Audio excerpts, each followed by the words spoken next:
Hey all, I wanted to take a moment to show you how to create an assignment through Teams, how to build the assignment, pull over links for both documents as well as videos, and then finally how to actually assign it. So we're going to dive right in. You're going to click on Assignments. Once you get into Assignments, you're going to click on Create and then Assignment. Here I'm going to add my title, so Social Studies Week 2. My instructions, I'm actually going to jump over to my Canvas course to get the instructions. So I'm going to do that now. I'm going to third grade for this example. Going to go to instructional days, and then I'm going to click on the week that I want, which is week 2. I'm going to do a social studies lesson for this example. All right, so you'll notice instead of days 1 through 5, it's just now one lesson for everything. So I have my learning standard and my task. So I'm actually going to highlight and copy this, and then I'm going to right-click, copy, so I can go over Teams and paste it exactly as is. The reason I chose to do this is I want to be consistent with what the county is putting out, and so these directions are exactly the same. So now I want to add resources. So I'm going to jump back over to Canvas, and I'm going to take a look at my resources. The first thing I see is this video. This is a Safari montage video. These ones are a little bit more difficult to add than the YouTube, but they're still very doable. I'm going to click View Full Browser. And when I do that, it's going to open in a new screen. I'm going to pause it or it's going to be real loud over us. So I'm going to actually click right here, not on the top bar, but the bottom bar. It's going to highlight the whole link and I can right click and copy it. Can actually close that out now and go over to Teams. I'm going to click on Add Resources. And here I can click on Link. So now I can paste that link, and the text is going to be immigrants video. That way my kids know what they're seeing. And click attach, and you'll notice it attached right here. Now, I might have a YouTube video. I pulled up another one just as an example. If I have a YouTube video, it's going to look slightly different. It might look something like this.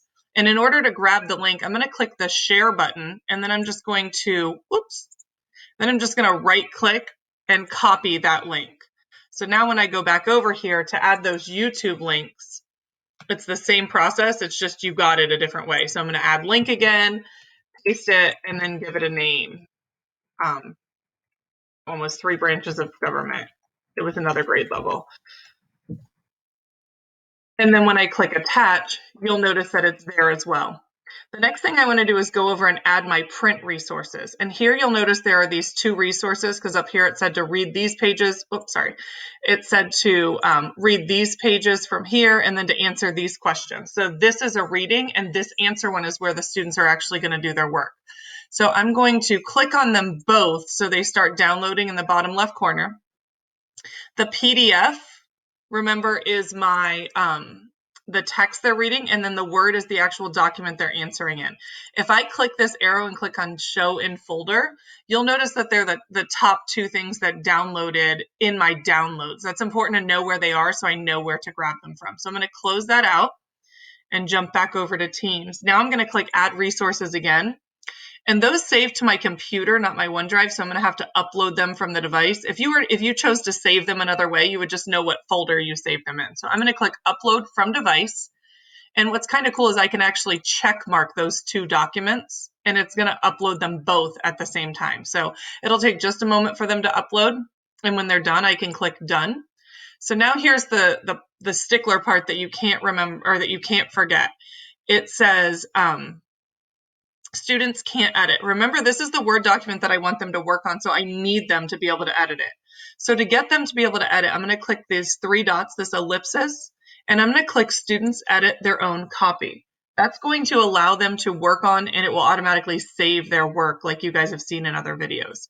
If I scroll down a little further, I can add a points value. I can change the due date, so I want to change it to due Friday. I can also edit, and I can change to where this is assigned at a future date. So I don't want this to show up till tomorrow morning at 8 because I don't want any parents to get an alert tonight and it maybe panic them or whatever. So I'm going to assign it for later and click Done. And then I'm going to click Schedule. So now what will happen is when my students click on their assignment, you'll notice this one says scheduled, so I can't look at the student view right now. But if I go to one of my other assignments, I can look at it and I can see student view and see how up here it has the reference materials, and then student work is where your kids will do their actual work. And then when they're done, you'll actually be able to come back to this page and see who's viewed it already and who has turned it in. And once they've turned it in, you can view and assign feedback and grades for your students. I hope you find this video helpful. And if you need help, reach out to your PLL.